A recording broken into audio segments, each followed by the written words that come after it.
नहमदुहु व नुसल्ली व नुसल्लिमु अला रसूलिहिल करीम अम्मा बाद फ़अऊज़ु बिल्लाहि मिनश शैतानिर रजीम बिस्मिल्लाहिर रहमानिर रहीम।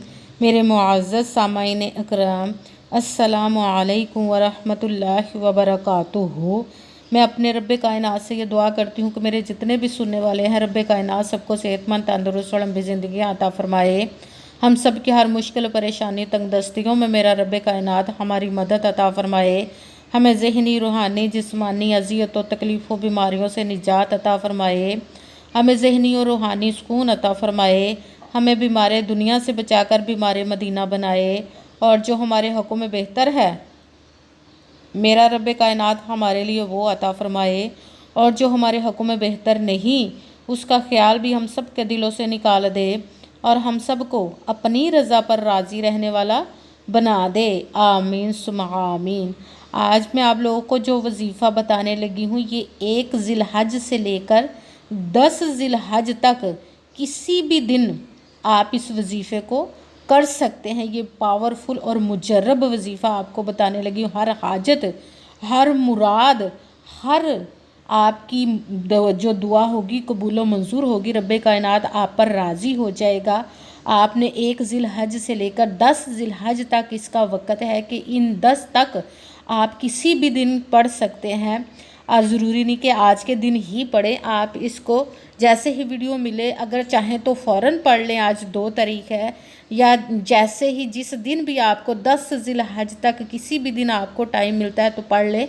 आप इस वीडियो को अपने पास सेव कर लें, जैसे आपको टाइम मिले 10 ज़िलहज से पहले पहले किसी भी दिन पढ़ लें। आपने करना इस तरह है कि 1 मुट्ठी चीनी ले लेनी है और उस पर सूरत कौसर का ये अमल करना है। और अमल करके आप देखेंगे कि रब्बे कायनात आप पर कैसे कैसे मोजज़े अता फ़रमाएगा, कैसे कैसे करम अता फ़रमाएगा, गैबी ख़जानों से दौलत की बारिश अता फ़रमाएगा, जो सारी ज़िंदगी आपको ना मिल सका। आज इस अमल को करते ही आपको रब्बे कायनात इंशाअल्लाह अज़ीज़ अता फ़रमा देगा। आप इस अमल को स्किप मत कीजिएगा, ज़रूर लाजमन इस वजीफ़े को, इस अमल को करके देख लीजिएगा। अपने नसीब के बंद तालों को खुलवा ले, अपने तकदीर के सितारों को चमकवा ले रब्बे कायनात से।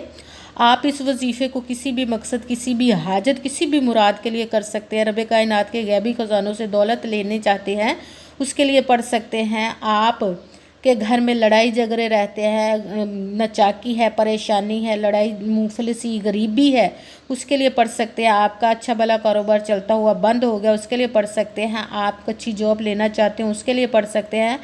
आप पर बहुत ज़्यादा कर्ज है, उतरने का सबब नहीं बन रहा, उसके लिए पढ़ सकते हैं। आपकी शादी नहीं हो रही, आपके बच्चों की शादियां नहीं हो रही, उसके लिए पढ़ सकते हैं। आपकी औलाद नाफरमान है, उसके लिए पढ़ सकते हैं। या आपकी औलाद नहीं, उसके लिए पढ़ सकते हैं। आप इसके घर में कोई बहुत ज़्यादा बीमार है या आप खुद बीमार हैं, उसके लिए पढ़ सकते हैं। आप इस अमल को किसी भी मकसद, किसी भी हाजत, किसी भी मुराद के लिए पढ़ सकते हैं। मगर जब पढ़ने लगे तो रब्बे कायनात की ज़ात पाक पर यकीन कामिल रख के पढ़िएगा। कहते हैं कि यकीन कामिल होता है, पीर कामिल नहीं होता। और अच्छी नीयत रख के पढ़िएगा कि रब्बे कायनात कुरान पाक में इरशाद फरमाता है, इन्नमल अमालु बिन्नियात, कि जो अमलों का दारो मदार होता है वो नीयतों पर होता है। अगर हमारी नीयत अच्छी है तो हमारा अमल भी अच्छा होता है, और अगर हमारी नीयत ही अच्छी नहीं तो हमारा अमल भी अच्छा नहीं होता। चाहे हम जितनी मर्ज़ी मेहनत कर लें, जितनी मर्ज़ी कोशिश कर लें, हमें उसका फल, उसका अजर अच्छा नहीं मिलता। इसलिए अच्छी नीयत रख के, पुख्ता यकीन रख के, और 5 वक़्त की नमाज की पाबंदी लाजमी रखनी है। फिर आपने इस अमल को करना है। और जब अमल करें तो आपके ज़हनों दिलों में ज़रा सा भी ये वसवसा नहीं आना चाहिए कि हम ये अमल तो कर रहे हैं, पता नहीं ये हमारी मुराद पूरी होगी या नहीं होगी। अगर हमारे जहनों में, दिलों में ये वसवसा आ जाता है तो हमें नाकामी मिलती है, हमें कामयाबी नहीं मिलती। आपने इस अमल को करना है, इसका फल, इसका अजर देना उस ज़ाते पाक पर छोड़ देना है कि उसकी दस्ते कुदरत से कोई चीज़ बाहर नहीं, उसके कुन कहने की देर हर फायाकून हो जाता है। आपने अमल करने के बाद उसके कुन का इंतज़ार करना है। इंशाअल्लाह अज़ीज़ रब्बे कायनात आप पर अपना खुसूसी करम अता फ़रमाएगा और आपकी हर हाजत और हर मुराद को पूरा अता फ़रमा देगा इंशाअल्लाह अज़ीज़। अगर वीडियो अच्छी लगे तो इसको लाइक ज़रूर कीजिएगा और आगे भी शेयर कर दीजिएगा, ताकि किसी दूसरे को हमारी वजह से फ़ायदा पहुँचे तो हमारे लिए सदका जारिया बन जाए। और जो नए हैं इस चैनल पर, इस चैनल को सब्सक्राइब कर ले, बेल आइकन को भी दबा लें ताकि मेरी अगली आने वाली वीडियो आप तक पहुंच सके। अगर कोई मुझसे किसी मसले के बारे में इस्तिहारा करवाना चाहते हो, या किसी काम का हिसाब लगवाना चाहते हो, किसी काम के लिए वजीफ़े का पूछना चाहते हो, या कि कुरान पाक ऑनलाइन पढ़ना चाहते हो, या महफिल मिलादुन नबी के लिए बुलवाना चाहते हो, तो व्हाट्सअप का नंबर वीडियो पर चल रहा है, आप लोग मुझसे रब्ता कर सकते हैं। अगर मेरे भाई या बुज़ुर्ग मुझसे रब्ता करना चाहते हो तो व्हाट्सअप पर वॉइस मैसेज करके मुझे अपना मसला बता सकते हैं। अगर बहनें या माएँ मुझसे रब्ता करना चाहती हो तो व्हाट्सअप पर वॉइस कॉल करके मुझसे बात कर सकती हैं, अपना मसला बता सकती हैं। आपने वजीफ़ा करने से पहले कमेंट्स में अपना नाम और जहाँ आप रहते हो जगह का नाम ज़रूर लिखना, ताकि मैं भी आप लोगों के लिए दुआ कर सकूँ और फिर वजीफ़े की भी आप लोगों को इजाज़त मिल जाएगी। आपने इस वीडियो को मुकम्मल सुनना है, तवज्जो के साथ इस वीडियो को स्किप करके नहीं सुनना। अगर स्किप करके सुनेंगे तो कोई बात रह जाएगी, तो फिर वजीफ़ा आप करेंगे तो वो ठीक नहीं होगा, क्योंकि आखिर तक समझने की बात है। इसलिए पूरी वीडियो को सुन के, समझ के, ध्यान के साथ, तवज्जो के साथ फिर वजीफ़े को कीजिएगा। ऐसा ना हो कि आप जब वजीफ़ा करने लगे कोई बात रह जाए, तो आप जब वजीफ़ा करें तो कोई कम या ज़्यादा पढ़ा जाए। अगर कम या ज़्यादा पढ़ते हैं तो भी वो हमारा वजीफ़ा ठीक नहीं होता है। इसलिए जिस तादाद और जिस तरतीब के साथ मैं आप लोगों को वजीफ़ा बताऊंगी, उसी तादाद और उसी तरतीब के साथ आपने इस वजीफ़े को पढ़ना है। आप इस वजीफ़े को किसी भी जगह पर बैठ कर पढ़ सकते हैं, घर में, ऑफिस में, मदरसे में, यूनिवर्सिटी में, कॉलेज में, शॉप पे, कहीं पे भी बैठकर, और 1 से लेकर 10 ज़िलहज तक किसी भी दिन पढ़ सकते हैं, किसी भी वक्त पढ़ सकते, किसी भी नमाज के साथ पढ़ सकते हैं।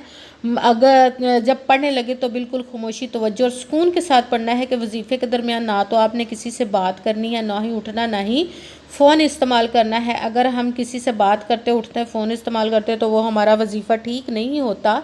इसीलिए मुकम्मल वजीफ़ा पढ़ने के बाद ही आपने किसी से बात करनी, उठना या कि फ़ोन इस्तेमाल करना है। आप जब वजीफ़ा करने लगें तो बावज़ू होकर, अगर किसी नमाज के साथ पढ़ रहे तो भी ठीक है, नमाज के अलावा पढ़ रहे हैं तो बावज़ू होकर आपने खामोशी, तवज्जो और सुकून के साथ एक जगह पर बैठ जाना है। और सबसे पहले आपने 1 मुट्ठी चीनी ले लेनी है और अपने सामने किसी बर्तन में रख लेनी है, डाल के अपने सामने रख लेनी है। और फिर 1 मरतबा आपने दुरूद पाक पढ़ना है। कोई सा भी दुरूद पाक पढ़ सकते हैं, मगर दुरूद इब्राहिमी जो नमाज में पढ़ा जाता है वो वाला 1 मरतबा दुरूद पाक पढ़ ले तो ज़्यादा बेहतर है। दुरूद पाक पढ़ने के बाद आपने जिस मकसद, जिस हाजत के लिए वजीफ़े को करने लगे उसकी नीयत कर लेनी है। फिर आपने 1 मरतबा आऊज़ु बिल्लाहि मिनश शैतानिर रजीम बिस्मिल्लाहिर्रहमानिर्रहीम पढ़कर अपने वजीफ़े को शुरू कर लेना है। सबसे पहले आपने जो वजीफ़ा पढ़ना है वो रब कायनात के 2 इसमों को मिलाकर पढ़ना है, या हय्यू या क़य्यूमु। इन दोनों को मिलाकर पढ़ेंगे तो एक हो जाएगा, या हय्यू या क़य्यूमु, या हय्यू या क़य्यूमु, या हय्यू या क़य्यूमु। इसको आपने 11 मरतबा 11 टाइम पढ़ना है। जब या हय्यू या क़य्यूमु को 11 मरतबा पढ़ लिया तो फिर दूसरे नंबर वाला वजीफ़ा आपने शुरू कर देना है। सूरह कौसर कुरान पाक की सबसे छोटी सूरत है, जो कि दौलत के लिए मुजर्रब वजीफ़ा माना जाता है। आपने 1 मरतबा बिस्मिल्लाहिर्रहमानिर्रहीम पढ़कर सूरह कौसर, इन्ना अतैना कल कौसरा फसल्लि लिरब्बिका वनहर इन्ना शानी आका हुवल अबतर, इन्ना अतैना कल कौसरा फसल्लि लिरब्बिका वनहर इन्ना शानी आका हुवल अबतर। सूरह कौसर को आपने 11 मरतबा 11 टाइम पढ़ना। फिर तीसरे नंबर वाला वजीफ़ा आपने शुरू कर देना है, या गनियू या गनियू या गनियू। इसको आपने 11 मरतबा 11 टाइम पढ़ना है। सबसे पहले 1 मरतबा आपने दुरूद पाक पढ़ा, फिर मकसद की नियत की, फिर 1 मरतबा औज़ु बिल्लाह और बिस्मिल्लाह शरीफ पढ़ के आपने या हय्यू या क़य्यूमु को 11 मरतबा 11 टाइम पढ़ना। फिर सूरह कौसर को आपने 11 मरतबा 11 टाइम पढ़ना है। फिर या गनियू को आपने 11 मरतबा 11 टाइम पढ़ना है। फिर वही दुरूद पाक पढ़ना है जो दुरूद पाक आपने वजीफ़ा शुरू करने से पहले पढ़ा था। जब दुरूद पाक पढ़ लिया तो अब आपका वजीफ़ा मुकम्मल हो गया। अब आपने दोनों हाथों को रब्बे कायनात की बारगाह अक़दस में बुलंद कर लेना है। सबसे पहले अपने गुनाहों की बख्शिश की दुआ मांगनी, फिर जिस मकसद, जिस हाजत के लिए आपने इस वजीफ़े को किया उसकी दुआ मांगनी है। दुआओं में मुझे भी याद रखना, मेरे लिए भी दुआ कीजिएगा। जज़ाकल्लाहु खैरा।